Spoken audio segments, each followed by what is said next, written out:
If you've been going around the good old internet looking for the right podcast to fulfill your New York Yankees needs, well, I'll be the first to deliver the good news to you. You have found it. Here on Yapping Yankees with me, your host, Mike Scudero, you and I will be discussing the latest news, takes, and talk throughout the entire Yankee universe.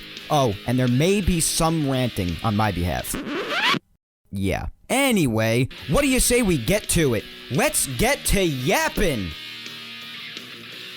Well, hello there, my fellow Yankee fans, and welcome to episode 162 of the Yapping Yankees podcast, and also the first true off-season 2022 episode, where we yap about the Yanks and nothing but those Yanks. As always, I am your host, Mike Scudero, here on November the 6th, 2022.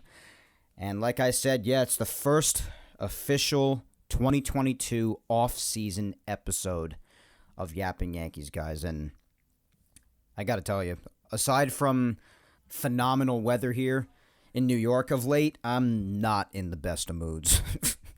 I had to get a million updates last night about the freaking Astros winning.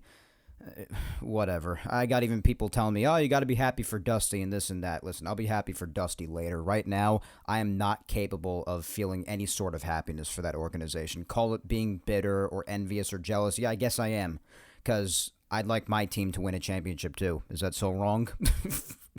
I'm tired of losing to these freaking guys. So right now, just give me a little time to iron it over. I'll never be happy for the Astros overall, but let me be happy for Dusty later, okay? Right now, it's not really possible for me to feel any sort of happiness for anybody, all right? I'm just really bitter about 2022 baseball and had to get notifications about them winning because I didn't even watch the end of the game. Just whatever. Obviously, on Friday, I also had to listen to Boone and Cashman's press conferences, and it contained a lot of the usual nonsensical crap that we're all used to by now, year in and year out. What the hell else is new? We'll get into that a bit later. And last night, the sham known as daylight savings ending last night, and I'm recording in the 7 o'clock hour right now here on Sunday, and it was pitch black outside over 2 hours ago already. Not in the best of moods, like I said. Baseball's gone. I'm over 2022 baseball. It's been pitch dark outside for over 2 hours because of the freaking time change. Boone and Cashman, Astros winning. Just go down the list on reasons that I have to not be in the best of moods today. But all that aside, it pains me a great deal to have to say this at all, let alone have to start the episode with this. But before we get into all the other wonderful details about the press conference and prepping even more for this offseason that's now officially arrived following the conclusion of the World Series last night, and plenty has already begun around the league with people's contract options not being picked up or being picked up by their organizations, or guys opting out or not, including Anthony Rizzo and the Yankees opting out today, for instance. No surprise there. But again, before we get into any of that discussion, I wanted to start the show out on a bit more of a serious note today because of something that happened very recently, just this past week. I wanted to do a tribute at the beginning of today's episode for a dear friend and very loyal listener, fan, supporter, any other word you want to use for somebody who really follows along closely with everything you do and is a very big cheerleader for you and just roots for you, whether you're in a good place or a bad place, it doesn't matter. And that's a friend of mine by the name of Rob. And Rob, you may or may not have heard me read out his social media replies to my social media segments throughout basically the entire time that I've been doing Yapping Yankees for about 3.5 years now. And he was a big, big supporter of mine. Big supporter of the show. And a very good friend. Got to know him over Twitter. We interacted so much over the years. And he just meant a lot to me. Like a lot of people out there do. But he and I had a lot of interaction. And he was always so good to me. So nice. And such a big, big supporter. Like I said, such a big cheerleader for me. And he engaged in the podcast. He always kept pushing me forward because there have been times where I've been down on doing this show. And people like him have always been a big help in pushing me forward. Just making me remember why I do this and just, encouraging me to just keep on pursuing the grind because it's always working for me. During the week, I got my main job that takes up nearly all of my time. Saturday, most of the time, maybe sometimes I'll have breathing room, but I still put out a lot of my plans for Saturdays because it's really the only day I have to breathe. So sometimes on Saturday I get to relax, and then today I do the show on Sundays. And I still get some time on Sundays to kick my feet up at times because it doesn't take me, the entire day to do this thing. But point is, most of, if not all the days of the week, I'm always doing some sort of work. And there are a lot of other people like me, and I give them credit too because this isn't an easy way to be, A lot of people's lives are just vacations. That's not how people like me, it's not the kind of cloth that we're cut from. It's not. And I have my rough times like anybody does, and people like Rob were always there for me to help push me forward, remind me to just keep on moving forward, just keep going.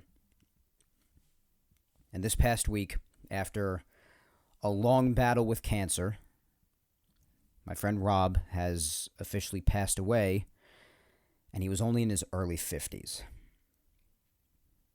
And I was really saddened to hear about this, and I was really dreading having to do this today because this news really just left me heartbroken. He had been fighting cancer for the better part of the last 2 years, I believe, and it seemed like he was really powering through it, powering through the treatment, the pain, the whole thing, even though he was really struggling with it. And it was really inspiring to watch because it's inspiring to watch anybody just try to fight through the difficulty and what I imagine a great deal of trauma that comes with having to have cancer and fight it and try to overcome it. I can't even imagine. And he succumbed to it, unfortunately, this past week. And it really it hit me really badly. I lost a really good friend. I lost a huge fan. And I just wanted to say, Rob, God bless you. I'm going to miss you, pal. And I'm dedicating this episode to you. This episode is dedicated to my friend Rob, who is also the uncle of another dear friend of mine, who you also hear a great deal of in my social media segments, who is also a personal friend of mine in my personal life after originally meeting her on Twitter as well, Laura Eismont, giving her a shout out as well. I'm sure she'll be in today's social media segment as well. And Rob was her uncle. I didn't even know that until I was already friends with Rob and Laura for a long time, that they were even related. And just want Laura and her entire family to know, as well as Rob, if he's somewhere, you never know, the afterlife, that this episode is dedicated to him. So rest in peace, Rob. You certainly earned your rest, although it comes far too quickly. Only being in your early 50s, this freaking disease, man. This damn disease, cancer, I swear. It's taken so many of my family members, so many loved ones of so many people all over the world, and now it's also taken my friend Rob, my dear friend, and a dear supporter and fan, listener of Yapping Yankees as well, and just all of my content, anything I do. And it's really sad. I'm really saddened by this. Gotta find a way to put this disease to rest instead of putting people to rest as a result of it.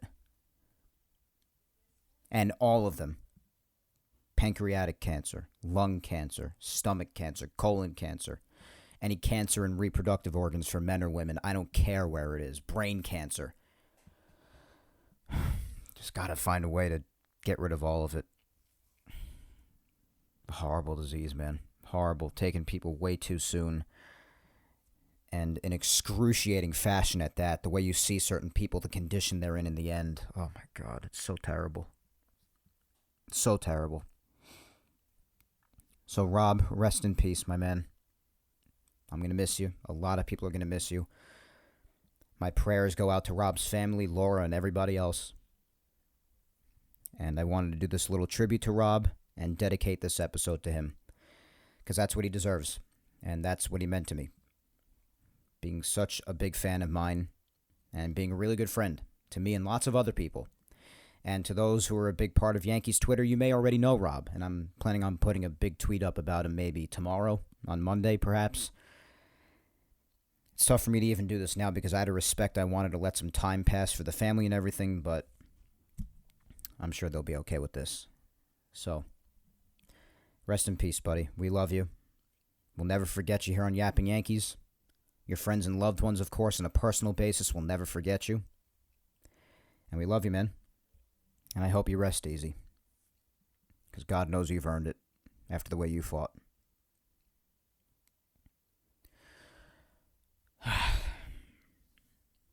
I hate doing things like that, guys. I really do. I hate hearing about people passing away in their 50s. Or maybe even younger. Hell, back then in the 40s, even though there was obviously no medicine or any treatment at all back then, like 80 years ago. But even my great-grandfather, whose name was also Mike Scudero, he died at 37 from non-Hodgkin's lymphoma. So it's horrible hearing these stories. And for Rob's sake and for everybody else's sake who has fallen victim to this devilish disease, because that's what it is. Always hear people saying F cancer and cancer sucks. It's all true.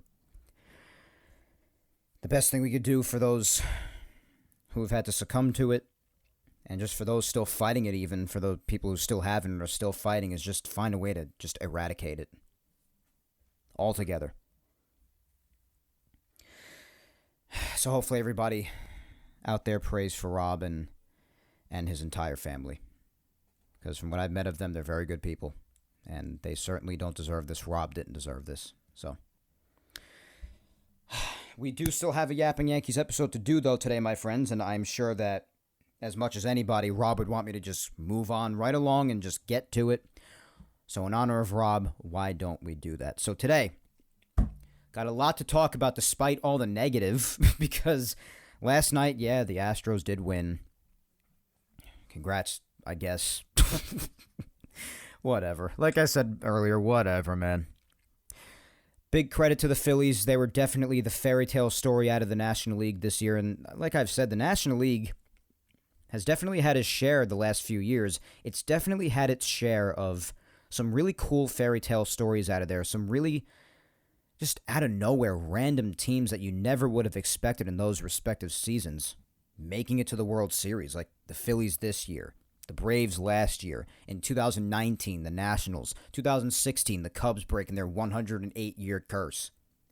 So the last 6-7 years have been filled with a lot of things that I don't think any of us expected, even going into those respective playoffs out of the National League. Unfortunately, this time the Phillies couldn't get the job done, at least unfortunately from the eyes of a Yankee fan, because I think we all know which team we wanted to win here in the Yankee fan base, but it was not meant to be. The Astros were just... Listen, like I said last week, out of all the things, the positive things you have to say about the Astros, as much as it feels like vinegar leaving the mouth, it's the truth. What are you going to do? Deny reality as much as you hate it? And trust me, I hate it. But the Astros were just better than everybody. They were better than the Yankees. They were better than the Phillies. They were better than the Mariners. Just better than everybody. So they won their second title since 2017. Some people would consider it their first because they don't count 2017 in their heads. But whether we like it or not, 2017, in the eyes of Major League Baseball at least, they count it as a championship. So it's their second one since then. And after that, after they won, I was just basically like, you know what? Like I said earlier in the episode, I'm just over 2022 baseball, man. Between how things ended with the Yankees and just how things went at the press conferences the other day, and the Astros finishing it off with a title after everything. It's just I'm over baseball this year, man. And that takes a lot for me to say that, because a lot of you out there know how much I love baseball. It is my life. It is my heart. It's my everything. And I just looked at the TV last night when I was watching the post games and the recaps of the World Series and everything. I was like, I'm just over this. Just teleport me to 2023 and let's get going with next season already because I'm done. Like, finished. Tapping out. Throwing in the towel. Whatever expression you want to use for being done. Just over it. So, the Astros won. And speaking of the press conferences, I guess we can get to that now. So on Friday, when I was still home in the morning, I was just mentally preparing to hear a lot of the same crap that we've heard for so many years after the Yankees have just continued to continually come up short year after year after year after year after year after year from Boone and Cashman. And one thing that was basically confirmed without officially being confirmed to all of us is the fact that, well, we already knew that Boone was going to be back for next year because Hal Steinbrenner, like I already confirmed on last week's episode, basically had already said that more or less that Boone was coming back. So that's that. But in case you had any doubts about Cashman, I mean, before he even said a word in Friday's press conference, it basically more or less confirmed that he was coming back for next year because in case you didn't already realize it, like we've said for years now, Cashman's contract expired already. As of right now, and even more so confirmed by him in this press conference when asked if there was any new contract on the table, if anything was accepted with Hal Steinbrenner as of yet to come back as the Yankee GM, Cashman said no. So even further confirmed by saying that Cashman isn't even officially the Yankees general manager right now. Yet, he gave a press conference on Friday as the Yankees general manager. So for anybody who had any doubt going into Friday as to who the Yankees general manager is going to be for 2023 and for however many years after that, well, your doubts should have been answered from here. Because I don't know many other organizations, if any, that would have their GM whose contract expired a few days prior to this press conference.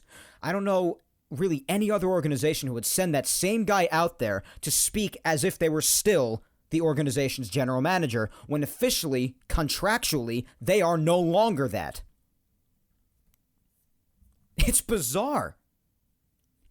And that just basically confirms what we've all been saying forever now. No matter how much we want him gone, and you know it because I've said for the last week or two, and I've said it for even a little bit before that I have officially been on the get rid of Cashman train, but we could get on that train as much as we want, guys. It ain't going to change a damn thing because he's not going anywhere.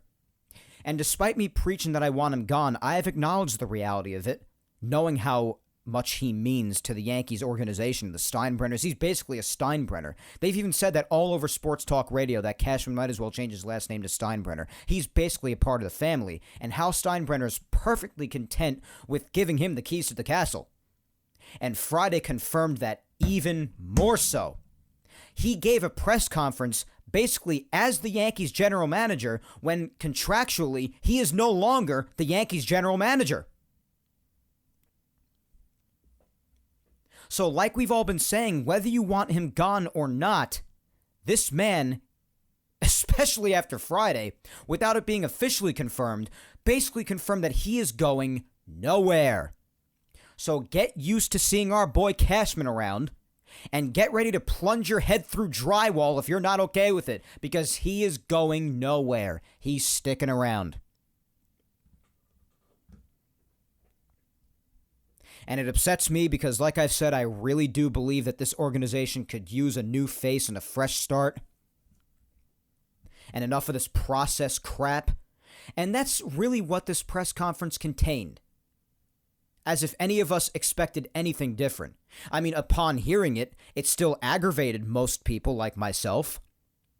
Because it's still annoying to listen to. Just because you expect it doesn't mean it's still not going to frustrate you. It still is frustrating to listen to because it's a bunch of crap. But please, hearing from everything with Boone to from IKF, still talking about him as if he was one of the best defenders in the league and still choosing to die on this hill. And trust me, I don't want to single out IKF here because the Yankees had a lot more problems than just him. We know that. But in the Boone interview, IKF ended up being a major point of discussion. So I feel like anybody who's recapping the press conferences kind of has to hit on that at least a little bit. So I'm doing the same thing. Even though I was tough on IKF for a great deal of the season, I know. But if you also listen to me closely, you would also know that I also majorly blamed the Yankees for that because they were trying to force the issue with having him play a position that he clearly just was not efficient at. He's not a shortstop.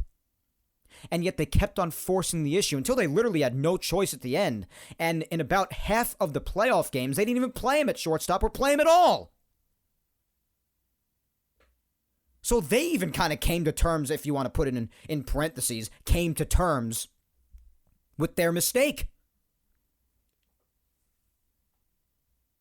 I mean, God forbid they be like the world champions, for instance, riding their rookie shortstop at short and played a big part in the playoffs in getting them to the World Series that they just won last night.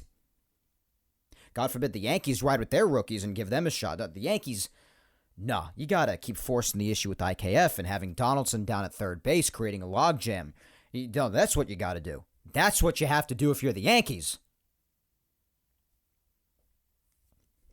Choosing to still die on this hill. And even something that Boone said really caught my attention. He even mentioned in the press conference at some point that when IKF was having a tough time in July defensively, that he even told the Yankees that he wasn't happy with his defense. So the guy who's playing defense himself, and Boone just played it off as, oh, IKF's being hard on himself. Shut up. Enough.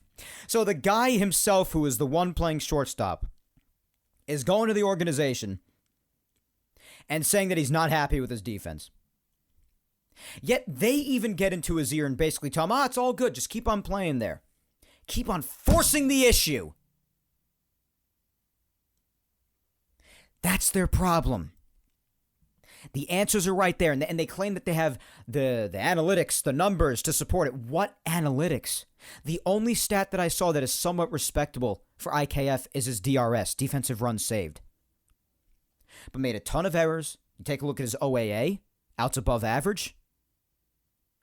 All the other defensive metrics, most of them are around average or significantly below average. What are we looking at here? Like, what exactly are we looking at? And Boone's thing was, his ability to get the ball and make a throw. How many bad throws did he make? Yeah, he did a decent job getting to most balls. But, I mean, come on. I mean, the playoffs said all that needed to be said, let alone all the other struggles that he had throughout the year. And by the way, I also mentioned this a week or two ago.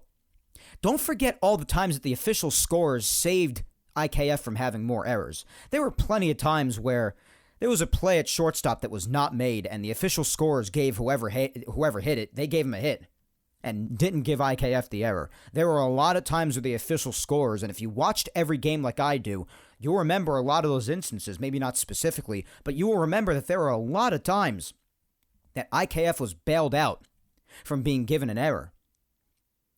So you got to factor that in too. If you gave him all those deserved errors, his numbers would be even worse. And he himself even went to the Yankees and said he wasn't happy with the shortstop defense at one point. What else need be said, guys? I mean, I hear people, I even went out to dinner with certain family members last night, and they were like, it's the analytics. Analytics are bad. No! You got to be able to balance old and new school, yes. And analytics and numbers have always been, always are, and will always continue to be a vital and crucial part of baseball. Got to look at a guy's numbers.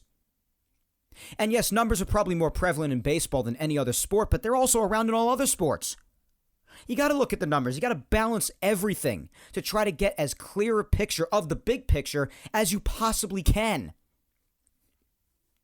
It's not the analytics that are a problem. It's the Yankees' analytics that are the problem, people. All the data that they claim to have that ends up biting them in the ass ultimately every single time. It's the Yankees' analytics.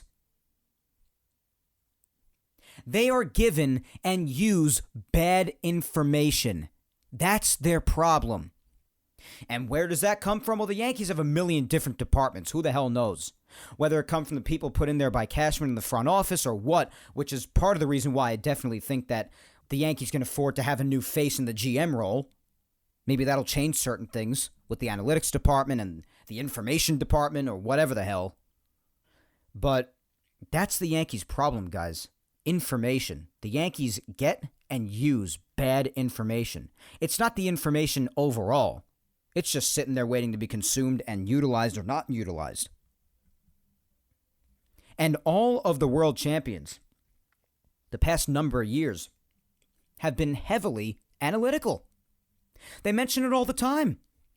How all of the organizations, the Astros, even the Dodgers back in 2020, the Nationals, they all used, in 2019, they all used a good amount of analytics. They're vastly analytical. So are the Yankees. What's the difference? It doesn't work for the Yankees. Almost ever. And they just choose to, when they decide that something is the way it is, they will not yield. They will not change. So what kind of a problem does that seem like? The numbers overall? Or the numbers and information the Yankees are using? The answer is the latter, people. We've spoken about this so many times. Everything that we speak about this offseason about what the problem with the Yankees is and what they should or shouldn't do, in some capacity or another, it's all already been said. We understand it. They don't. And as long as they don't, then nothing's going to change because they're the ones running their ship. I mean, they're the ones. If they don't realize it, then what's going to change? And it just seems like in this press conference, a lot of the same crap that was being spewed to us for months, even throughout, all the way up until they failed again, came up short, is still being spewed. And it seems like a lot of the same people, Boone and Cashman, just a couple of them especially, will be returning. So what exactly is going to change for 2023, you might be asking yourself? I asked myself it. Every Yankee fan has.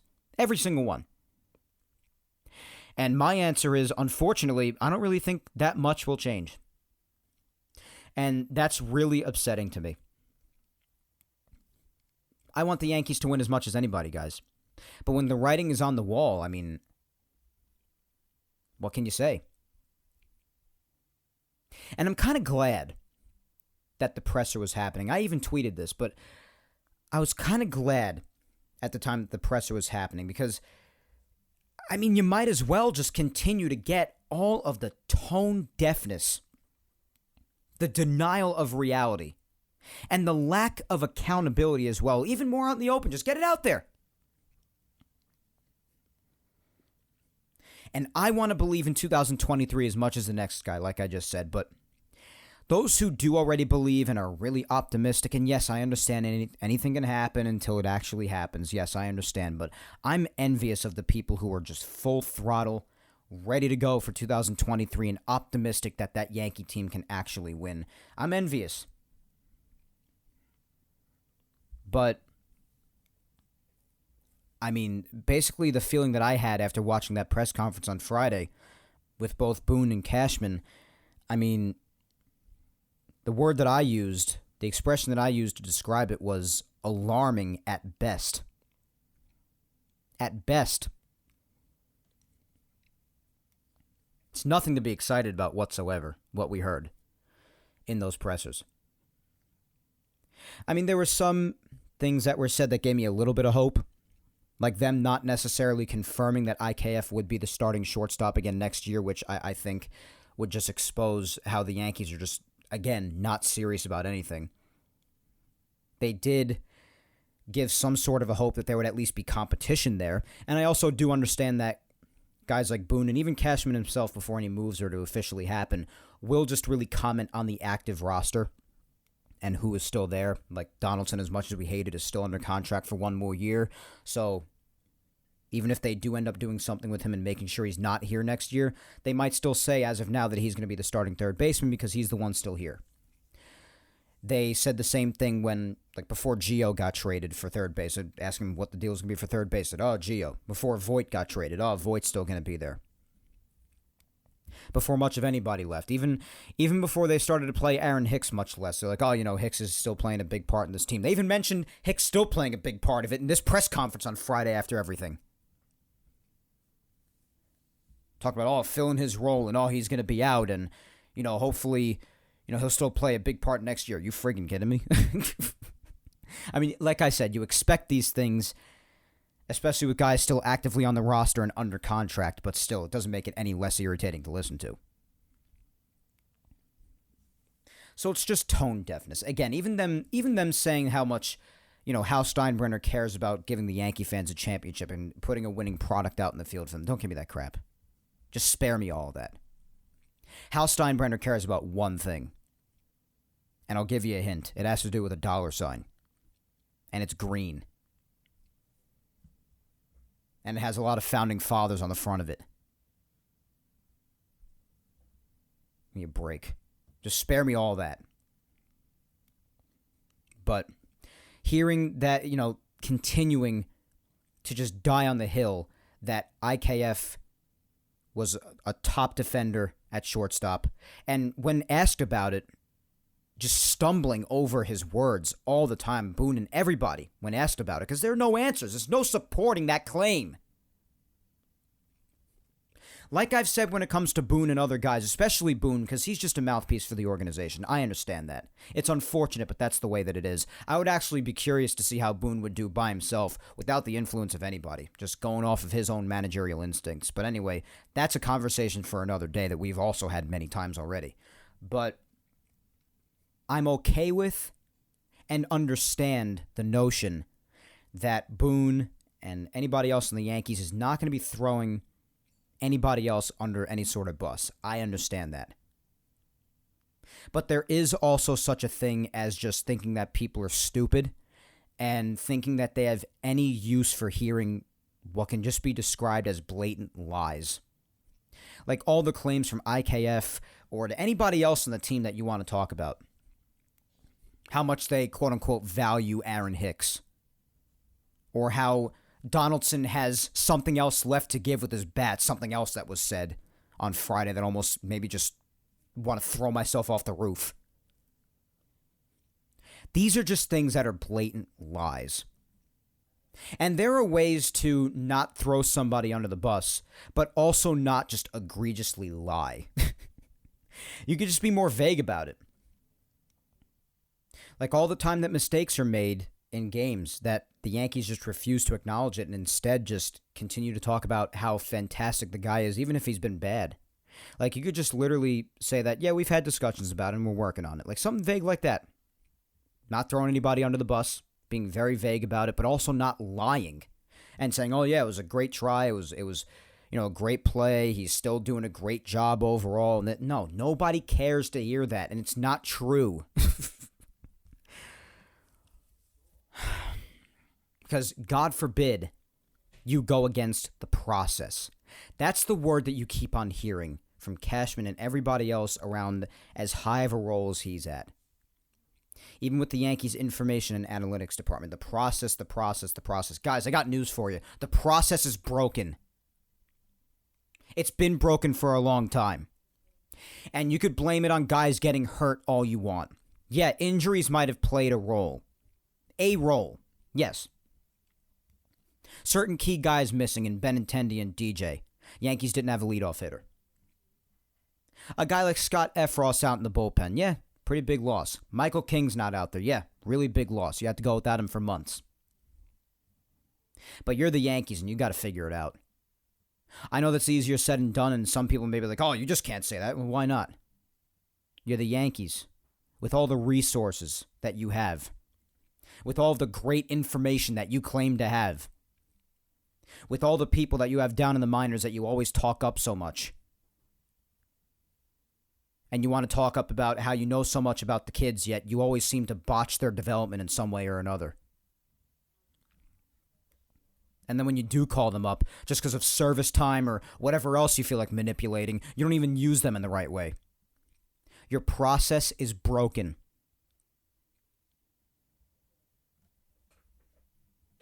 I know a lot of people who just constantly defend the Yankees, and I defend the Yankees when it's warranted. But I also am the first one to call out the crap when it needs to be called out. And that's just how things have been handled for a number of years now. The process is no good. You need to be willing to look at other information and not just constantly refuse change and turn away from needed change. Maybe look at other numbers that, God forbid, maybe show you something that you're not a fan of, and maybe do what's better for the team as a result. And it just seems like something that the Yankees are just incapable of doing. And there was even a point where I believe it was Sweeney Murdy even asked Cashman, I mean, this is just the denial of reality part. I mean, asking him that, certain guys are fired, like coaches, anyone on the staff, are fired based off of results. And if you look at the results of the Yankees, it has not been what the mission statement claims it always is, wanting to win a world championship. And yet they would rather talk about, just constantly having winning seasons, which, yes, should be admired, especially for the amount of time it's gone on for the Yankees last 30 or so years. It is impressive. But the goal is to win the World Series. That's the goal that they always claim to put out for themselves every year. Yet at the end, they always find themselves making some sort of an excuse or giving themselves some mental moral victory, which ironically, again, the Yankees' Twitter page posted at the beginning of the playoffs that they wouldn't have any of that. Yet they're the first ones going up there and giving themselves pats on the back for the few positives that they did have and talking about how injuries were the main reason they didn't make it. All the while also talking about the fact that a roof being open deflated them in Game 2. Being the only reason, as if they didn't just get done striking out 30 times in 2 days.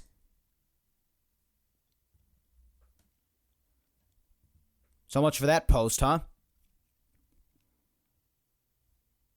But just hearing all of these just excuses and falsehoods. Yeah, did the roof being open maybe affect Judge's fly ball in Game 2? Yeah, it might have. But how about also not striking out 30 times? Did injuries play a role? Not having a leadoff hitter with Benintendi and DJ being out, and also guys out in the bullpen like King and Efros not being there? Yeah, that hurt some things. But how about the rest of the guys who were there? How about the left side of the infield that you chose to live and die by until the very end that did next to nothing in the playoffs, even really hurt the Yankees' chances, like, we didn't all see that coming. How about everybody else who was there that just didn't do their job? How about you not using your rookie shortstop, who in the time that he did play did a fantastic job both offensively and defensively, just not using him all the times that you could have? And having to, again, just sit the guy that you just lived and died by for months in IKF, and then just in the end just deciding, we can't play him as often anymore. Because even you sort of realize your own foolishness in the end. It's just a clown show. You see it every year in the playoffs. Every single year. Injuries play a role? Yeah. Was it the only thing? Absolutely not. Other guys still have to do their jobs and not strike out 30 times in 2 days. And blow a ton of scoring opportunities or not even get any scoring opportunities at all. And other pitchers have to step up. Other teams deal with injuries too. It's a part of sports. And I realize it happens at a higher volume with the Yankees than most.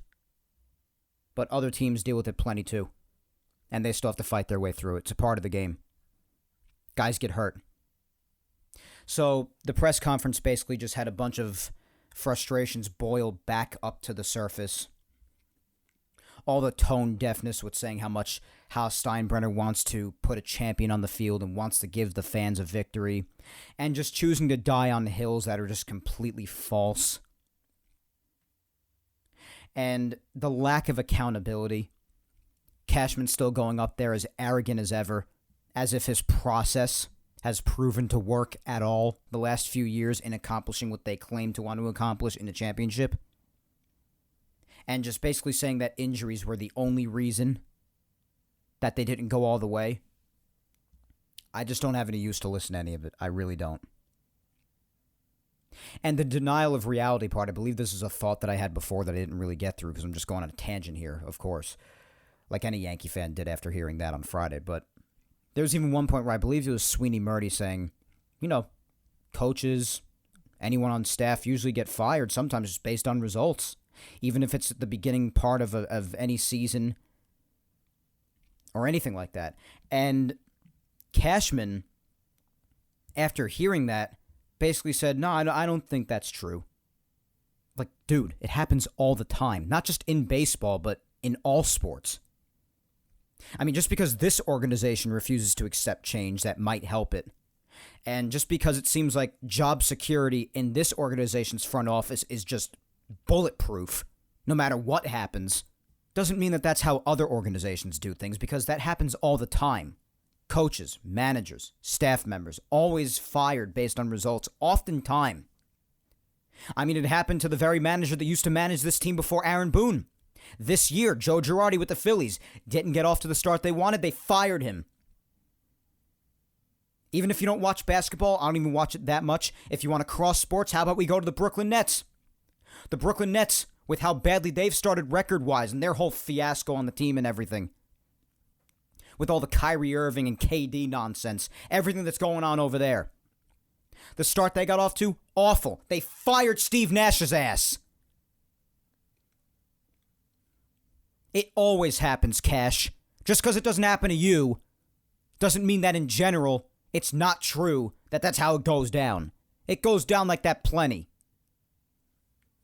It just goes to show you how many of their heads are just in the clouds because they don't have to face reality. They're all keeping their jobs. The Yankees bring in stupid money every year. They're content with going to the ALCS and losing. Because if they weren't, they wouldn't give the excuses they give. They wouldn't give themselves the moral victories that they do. Basically everything that they said they wouldn't give themselves in that stupid social media post a few weeks back.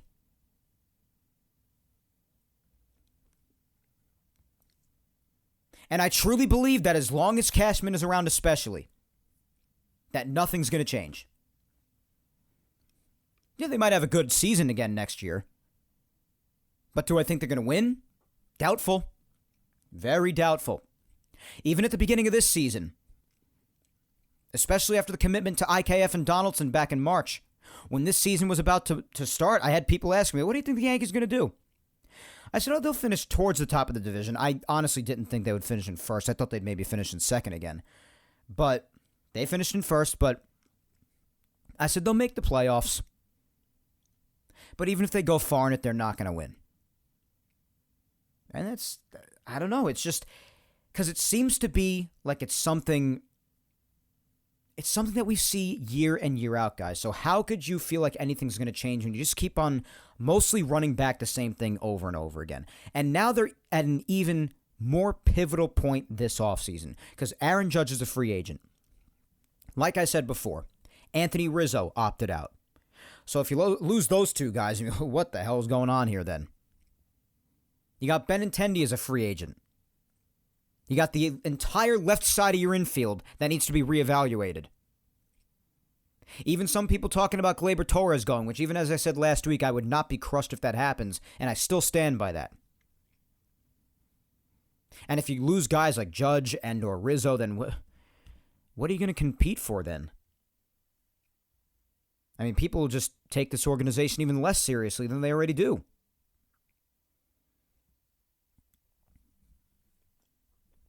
And especially seeing Brian Cashman addressing the media as the Yankees general manager when he's technically not even the Yankees general manager right now. It just goes to show you that you feel like this guy's just going to have the job until he dies. I mean, it's crazy. It's absolutely nuts. I mean, good for him for keeping a job this long, man. But there's no reason to believe that the Steinbrenners are ever going to say goodbye to him. They are very comfortable with having him there because he puts a team on that field, man. They have good seasons. They make it to the playoffs. They get that revenue, and that's what Hal cares about. So I also say that to all the people asking, oh, why doesn't Hal just sell if he doesn't care? Look at all the money that the Yankees rake in, dude. That's why he doesn't sell. Oh, he already has plenty of money. A lot of rich people already have plenty of money. Do they stop trying to get even more money? No. That's the way they work. And that's the way Hal works, too. It's the way the world works. As much as we all freaking despise it, That's the way it works. So just a lot of the negative feelings just brought right back up to the surface about the organization upon watching these press conferences the other day. And I just want everybody to spare me of the, oh, what are they supposed to say crap. Put that for somebody else. Put that on somebody else's tweet replies. I don't care to be told lies. I don't care for it. Like I said, I can be understanding about not wanting to throw certain people under the bus and going all doom and gloom, woe is me, we suck and this and that. You can't, I understand the Yankees are never going to do any of that. I understand that. I'm not stupid. I watched plenty of them for years now to know that that's not their style. But I'm also not going to be happy or be accepting of just being told straight up lies, which is what they do on the regular. And it's just constantly what they seem to feed everybody. Constantly.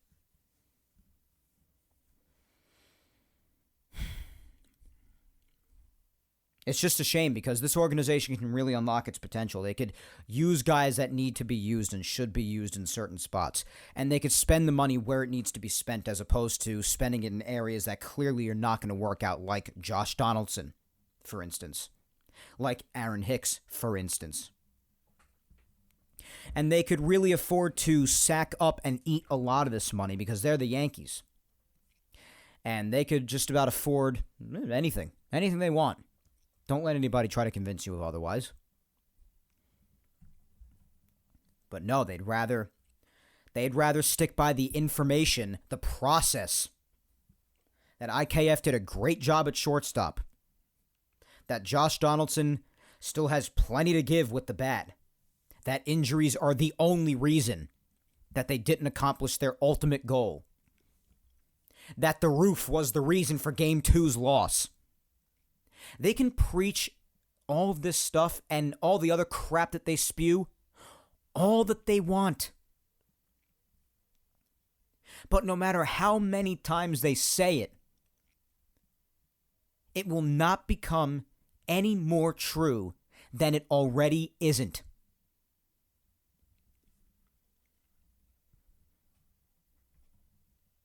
Their entire process is flawed. That's all there is to it, guys. That's really all there is to it. That's all there is to say at this point. That's all I have to say in the press conference without even getting into anything more specific, because it's all the same things you've heard before. You know both of these guys are coming back, and you know certain changes may be made here or there,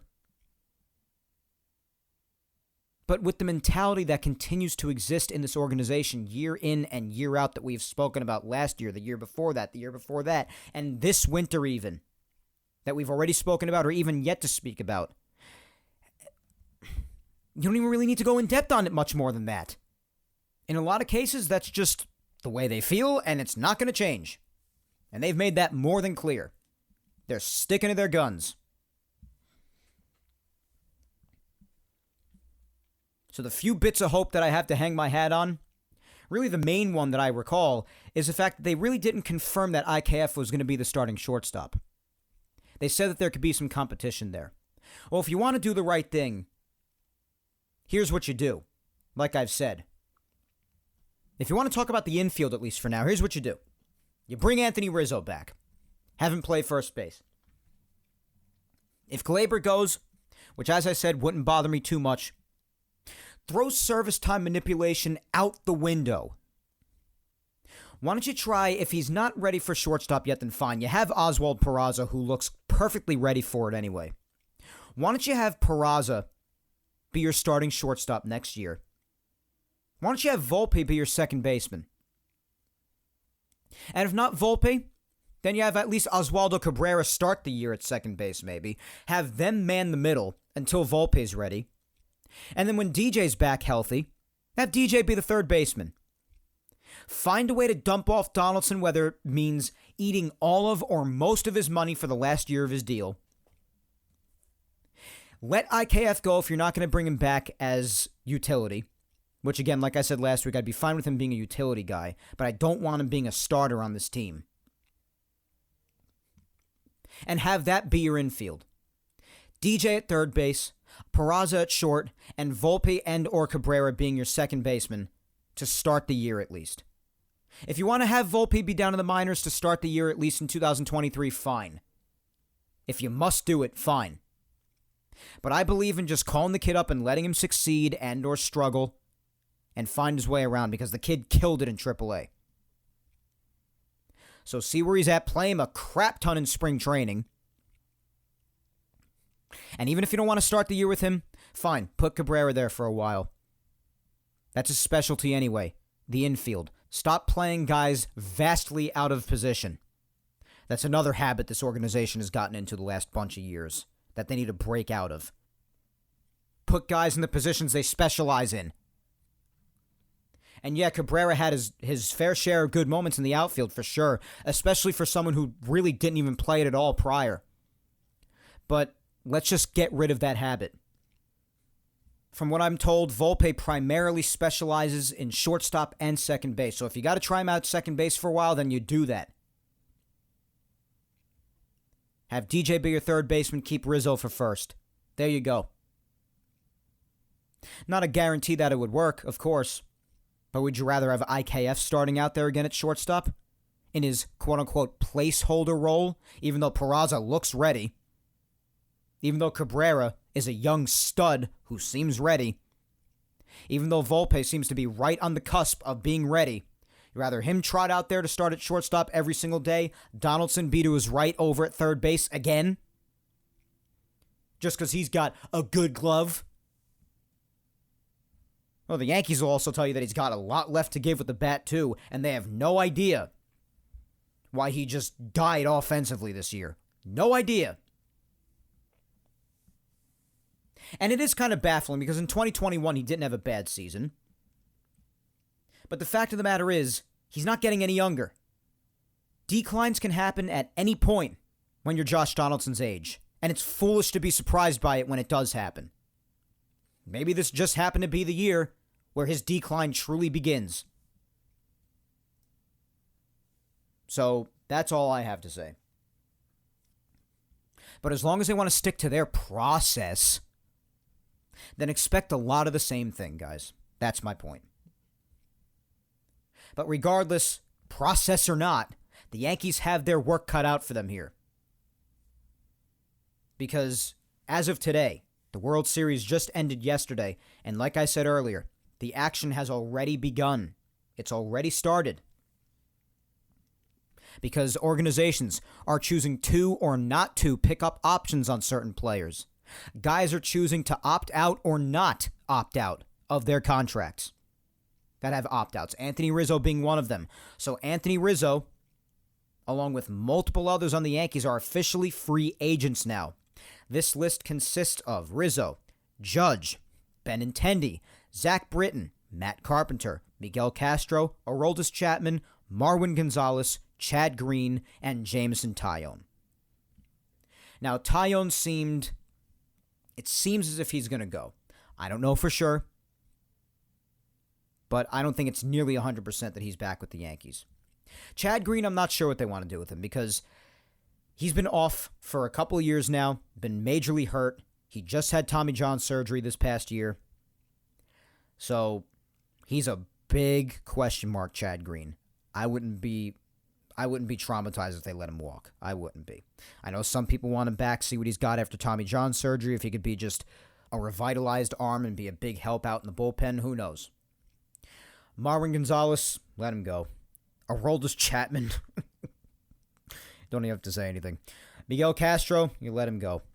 Matt Carpenter, if you want to give him another shot, I mean, I know a lot of people were probably left with a bad taste in their mouth after the way that he was unfortunately just put into a bad situation in the playoffs. Just had to go up against some of the league's best pitching after being out for months from fracturing his foot. That's really up to the Yankees. I don't really know what they should do there. Maybe just bring him back on a small one-year deal, perhaps. I wouldn't be totally opposed to that. At least keep him as a bench piece. Who knows?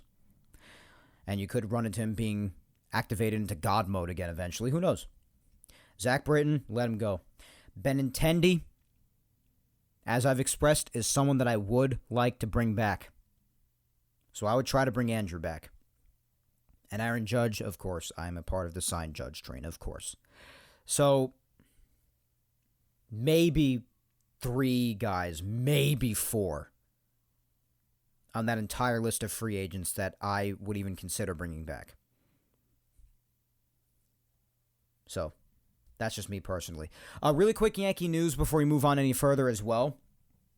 Just a quick thing because some awards have begun to be given out. So far, it's mainly just like Gold Gloves and Fielding Bible Awards for now.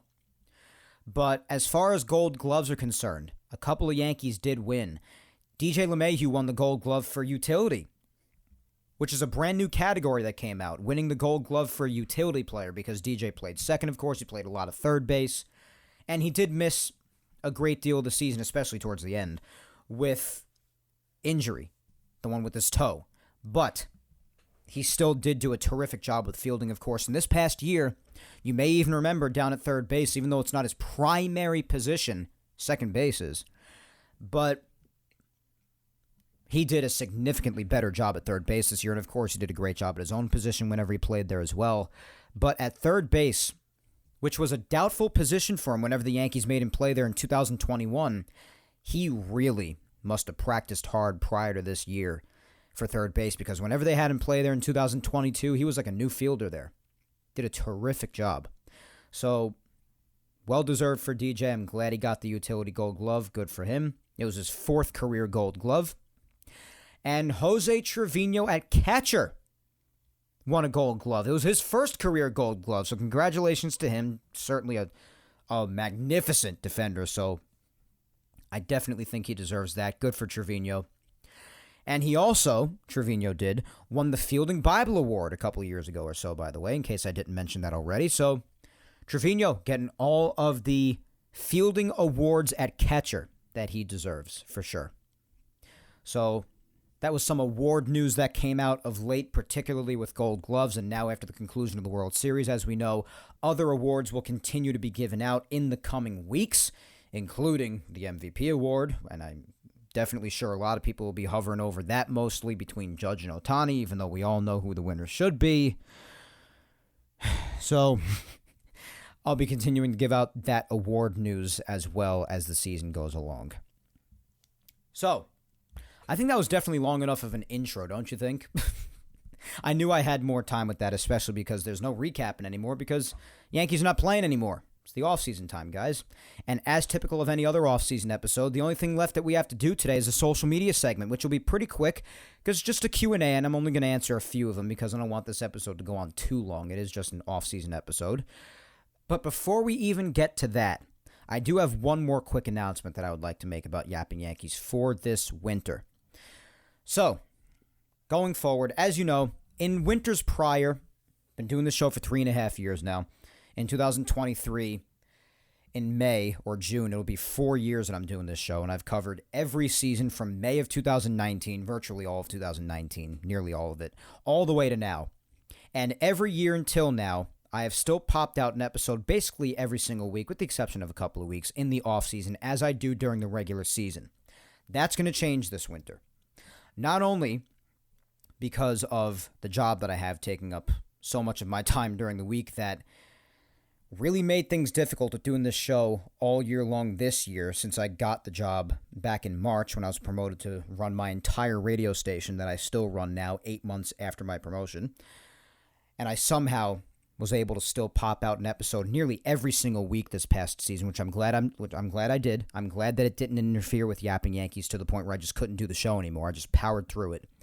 But now since it's the off season and there's no baseball, and yes, stuff will happen. If something urgent happens, like really, really urgent, then I'll be sure to have it out to you as usual. But because of my job and the fact that, this show's been around for years, and I'm just doing the best I can to give myself a little bit of breathing room here and there as well, guys. And there's no baseball around now at this point. So my plan of approach in the winter here is that starting the weekend of Thanksgiving, so I'll still have an episode out to you next weekend. And also the one after that on the 20th, I believe. But starting Thanksgiving weekend, all the way until spring training begins, Yapping Yankees is going to become a bi-weekly show. So during the winter, I'm going to be putting out an episode every 2 weeks. Now, it's not because I have a shortage of content. Like I said, in winters prior, even during times where nothing was going on, even during COVID, when the season had to be canceled, and we weren't getting anything other than occasional updates from the league as to what the hell was going on, I still put out episodes that were real long and had plenty to discuss. So it's not for a lack of content or anything like that. It's because there's no baseball this time around. I've been doing the show for years. I have a really, really busy life in general. And I just think that this would be the right thing to do this year, and particularly for the offseason, just for me. So that's going to be the plan of approach going forward for this winter, guys. I know it's probably not what you want to hear, but especially if you're a loyal Yapping Yankees listener. But hopefully it puts your mind at ease knowing that this is what's best for me, and I also think just best for the show. Now, if anything big comes out, like during the week on an approaching weekend where I plan on taking off, it's like that one off week. Let's say Aaron Judge re-signs back, then I'll probably put an episode out that weekend. So like if anything big happens, then I'll be back at you immediately. But if nothing's going on and it's quiet, then that's going to be the deal. So every other week, you'll be getting Yapping Yankees episodes. So that's the deal going forward until spring training begins towards the later part of February. I'm probably going to be taking off 2 weeks in a row for Christmas and New Year's, because those are right next to each other, and also on the 3rd, on January 3rd, right after that is my birthday as well, as a lot of you know, so that's a crammed time of the year for me. So those 2 weekends, especially because Christmas Day and New Year's Day both fall on Sundays in the coming months. So those 2 weekends I'm probably going to take off consecutively, of course, unless anything major happens. Then I'll probably put out a quicker episode. But yeah, you guys get the deal. That's what the deal is going to be for the rest of the winter. All right. So now that that announcement is done with, and of course also if you guys have any questions, obviously you guys can just throw it my way. Hit me up on social media. Comment on the Yapping Yankees releases, whether they be on YouTube, Apple, Spotify, SoundCloud. Hit me up however you can, and you could ask me any questions you want. Alrighty, so this week's social media segment, let's blow through this. I'm only going to read through a few because we're already over an hour in here. I don't want to go too long. But this week, considering it's been a little while since I've done this now, I figured I'd do a Q&A. So, you ask, I answer. Let's get started. We're only going to do a few.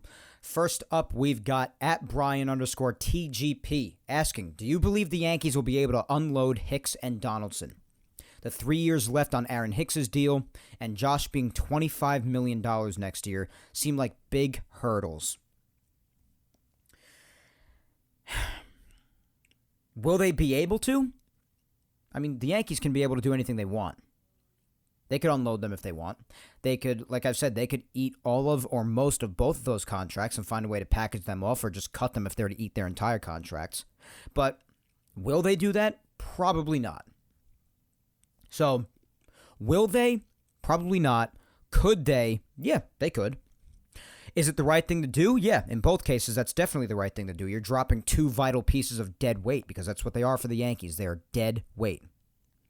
So, yeah, they're big hurdles in the eyes of the Yankees, maybe, but in reality, no, they shouldn't be big hurdles. It should be an automatic. But that's not what they're going to do. Next, we have my friend James at RebirthChaos09 asking, would you trade Gleyber Torres, and if so, what team would you trade him to? That's a good question. It kind of depends on who's willing to take him and what are they willing to give back. If you're able to get a really good pitcher back, perhaps, like someone who could really add solid depth to the rotation, then if you could trade him and maybe package somebody else to add to the sweetness of the deal maybe, then yeah, I would get rid of him. Yeah. I would. Like I said, even though I acknowledge that for a second baseman, Gleyber Torres' numbers were not brutal on the whole, there were a lot of times throughout the season where, again, he looked like the Gleyber Torres of last year in 2021, which is not any sort of a player you want any memory of. So I think Gleyber still has that tendency to just slump for an extended amount of time and just not really play smart baseball at all. Just tends to zone out on the field at times. It just like his head is not really in the game all the way. He's not mentally really with it. So that's why I really wouldn't be destroyed if Gleyber goes. I really wouldn't be. I was impressed with the defense that he played at second base yet again. He made his mistakes, like anybody does. People will definitely look back at Game 4, of course, but I tend to look more at IKF about that as well. But anyways, we've already spoken about that. But, yeah, especially if it's for the right guy back, yeah, I would trade him. Next, we've got at NYY Sportsfan 96 asking, what do the Yankees need to do to get past Houston next year? Oh, boy. The million-dollar question, isn't it? Yep. Well, first off, they got to try to be totally healthy because, like I said, although injuries weren't the main reason, although Cashman will try to sell you on that, the injuries being the main reason they lost, they did play a role, so try to be as healthy as you possibly can.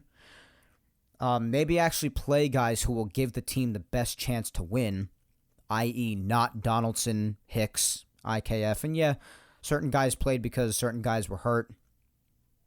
But you also could have done things to ensure that guys played where they were supposed to.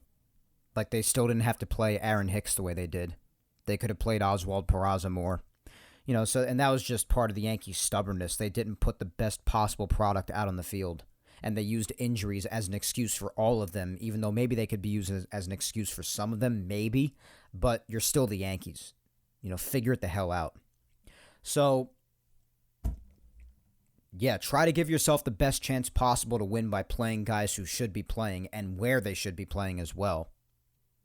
Try scoring some freaking runs because most of the time, except for Game 4, but most of the time against the Astros, the main problem, especially in 2022, was the fact that they didn't score enough runs, especially when they play in Houston. They can't score or win there. So try scoring some runs. Try to be as healthy as you possibly can be. And maybe you'll have a shot. Maybe. Who knows? So yeah, those are a couple of things that could help because the main thing, like I said, except for Game 4, is they didn't hit at all. And even when they got traffic on the bases, they couldn't come through. So try hitting and try to be healthier. Maybe sign guys and have more guys in the lineup and on the team overall that give you a better chance to win and not guys just constantly dragging you down every time they step up to the plate or they make a mistake in the field. That could probably help some things.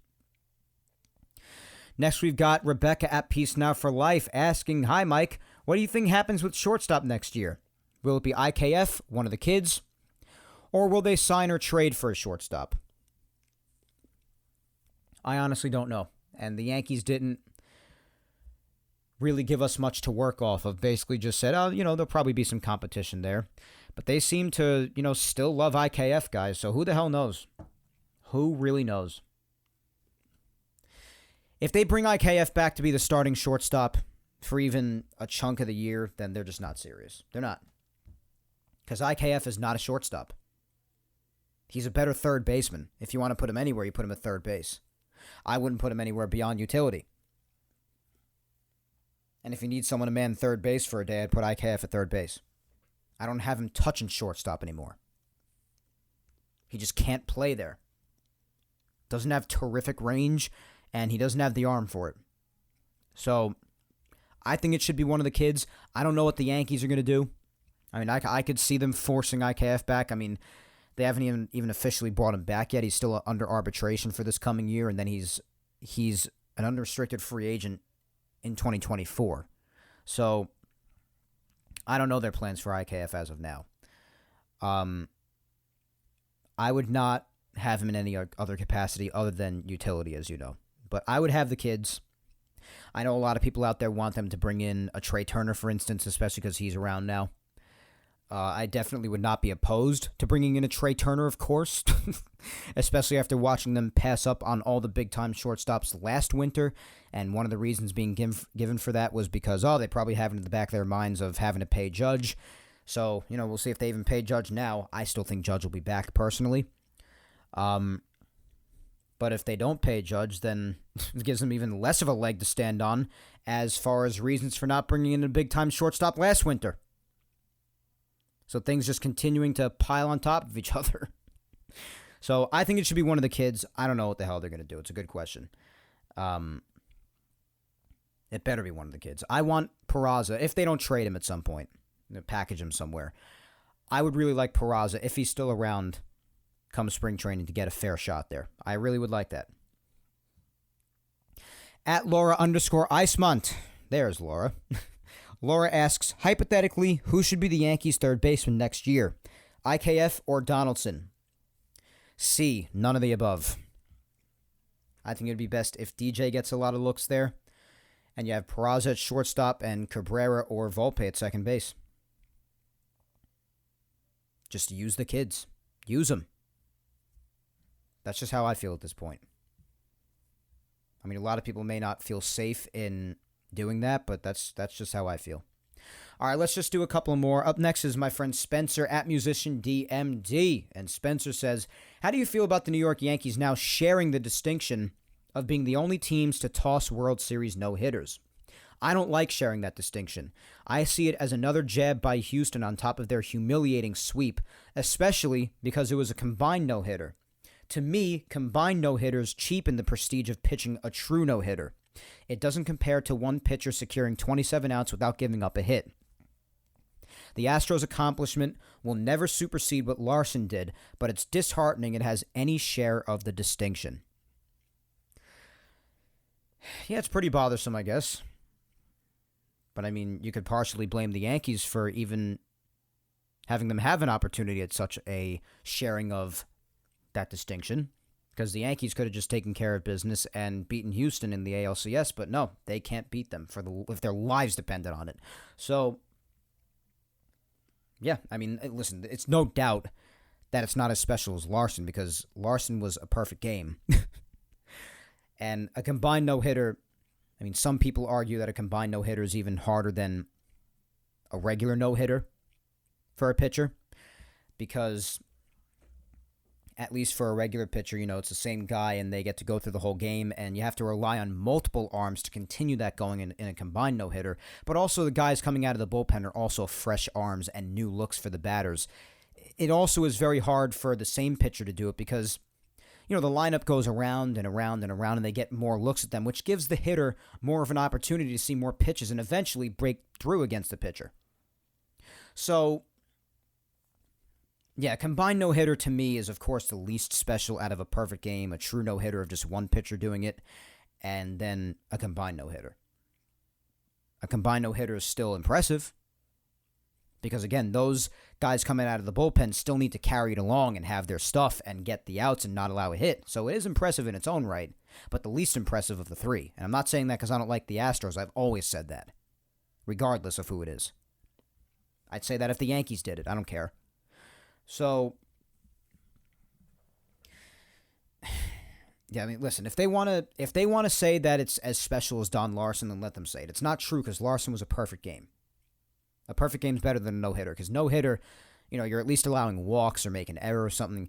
Perfect game is immaculate. So it's not even a debate as to which is more impressive. And that has nothing to do with bias. But I mean, listen, this sort of a thing is usually not done in the World Series, and a no-hitter of any kind, combined or not, has not been done since Larson in the World Series. So it does deserve its commendment. Does it bother me? Hell yeah, it does. Just like it bothers me in admitting that the Astros just own us. They own the Yankees. So that bothers me too, but you also have to acknowledge reality, and I guess I do too here. It's still an impressive feat. It's done in the World Series, and a no-hitter of any kind has not been done in the World Series since Larson, whether it be a true no-hitter with just one pitcher or a combined no-hitter with bullpen arms involved. So, yeah, Spencer, it bothers the hell out of me, but you know what? It happened, and kudos to them for doing it. So, yeah, they deserve the credit. And I'm definitely sick and tired of saying that because Lord knows I don't want anything good to happen for Houston, but hey, like I said earlier, they're just better than everybody. They were better than everybody. All right, let's do the final two as usual. First up, my girlfriend at Vic Salimo, and she asks, how would you reconstruct the infield for next season and why?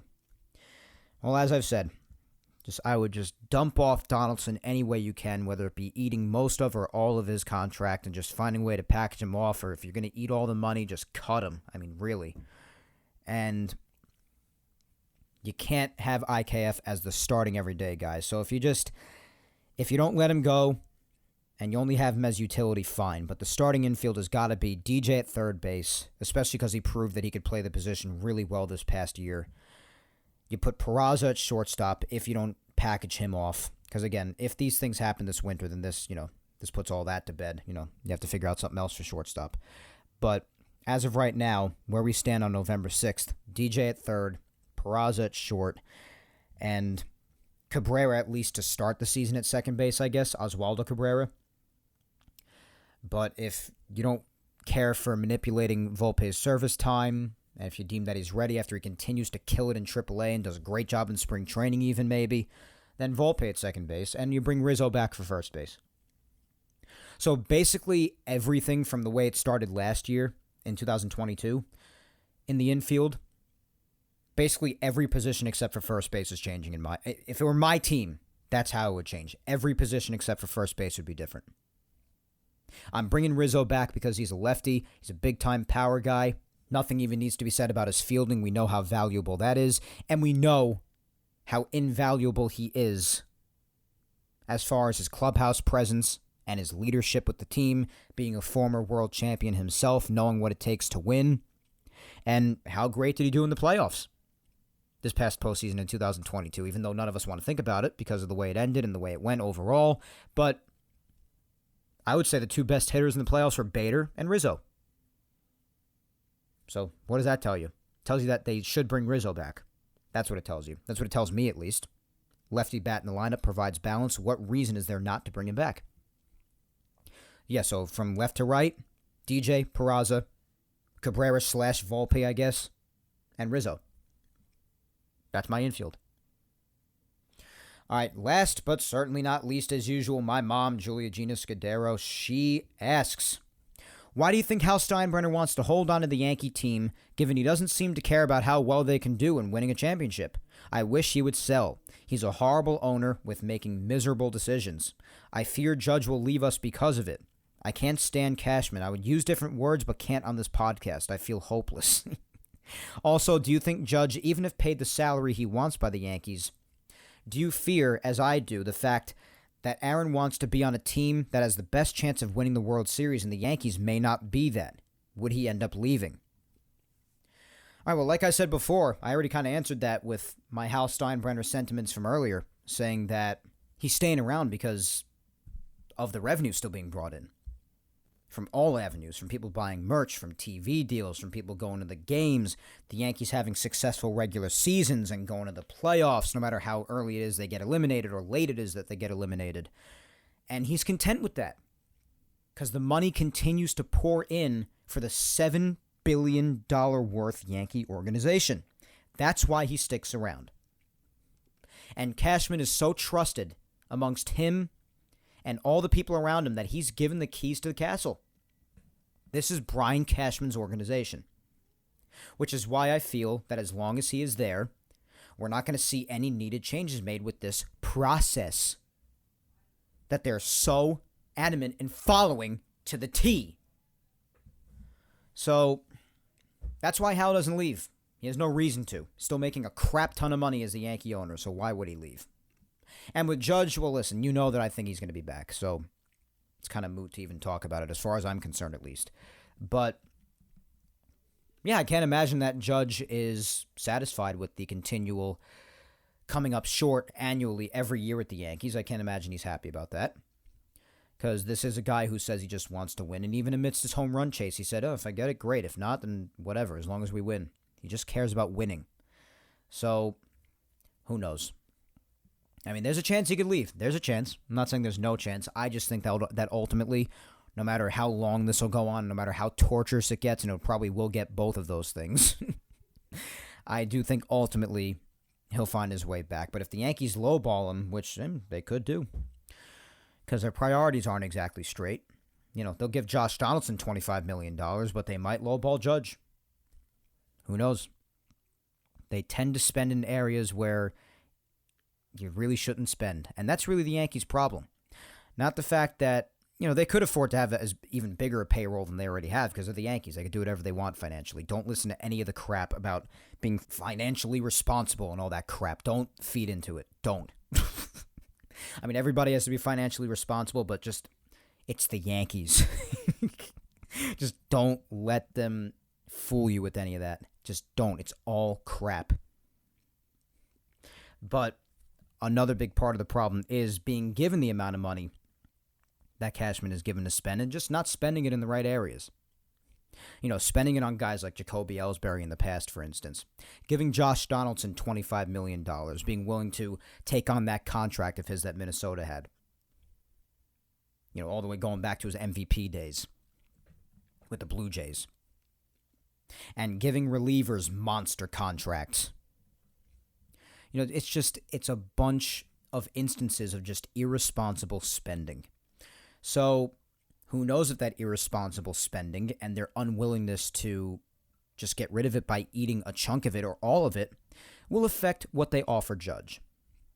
But it'll certainly make people lose even more respect for the organization than they already have if they do lowball him and end up losing him ultimately, because a big reason, like I said before, for not signing a needed big shortstop last offseason, a big reason for the Yankees not doing that and settling with a placeholder like IKF is because of the fact that in the back of their minds they were thinking about paying Judge. And if they don't, I mean, you lose any and all legs that you ever had to stand on and any and all respect that anybody had. So, yeah, I don't know. Listen, it's always possible he could leave, but I think ultimately he'll be back. All right. So this episode was kind of all over the place, wasn't it? Had a lot to talk about with continuing to set the table for the offseason. And, of course, did my tribute to my dear friend Rob. And everybody definitely say your prayers for him and his entire family, please. And talking about the press conference and also hitting on the Astros winning last night and just a lot on the table. So a lot to talk about this official first offseason episode. Again, I will be back at you next week and probably even the week after that before I start this every other week thing. I definitely do want to still be with you every week to start the offseason for the beginnings of things going on.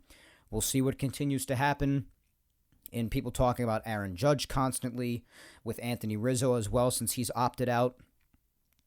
And we'll continue to see what happens with awards being given out going forward. A lot that'll continue to happen here at the beginning of the offseason that really has just officially begun today with the conclusion of the World Series last night. But as for now, that is really all for episode 162 of Yapping Yankees today, my friends. Remember to follow me on all social medias if you don't already. Facebook fan page, Mike Scudero NY. Twitter is at Mike Scudero. And Instagram is Mike Scuds97. Please subscribe to Yapping Yankees on all four of the platforms it's available on. That's YouTube, Apple, Spotify, and SoundCloud. Show your love across all of them. And if you have the time, if you missed any of the past Yapping Yankees episodes prior to this one, episodes 34 all the way up to 162 today are all available on YouTube. And every single Yapping Yankees episode ever, going all the way back to episode 1, all the way up to today, are available on Apple, Spotify, and SoundCloud. Once again, I thank you 3,000 for listening to me yap today, my friends. As always, I have been your host, Mike Scudero, and I will talk to you next Sunday, November the 13th, when we'll already be in the middle of November. Oh, gosh. When I come at you with episode 163 of Yapping Yankees. But until then, hang in there. Try to be patient with this offseason beginning. Stay safe, look out for your loved ones, and why don't you go ahead and, despite how tough life may be, and kick life's ass this week, my friends, and I'll try my best to do the very same. Until then, I will talk to you next weekend with any and all off-season updates that there might be by then. But until then, you go right ahead and have yourself a good week. I'll talk to you next Sunday. Take care.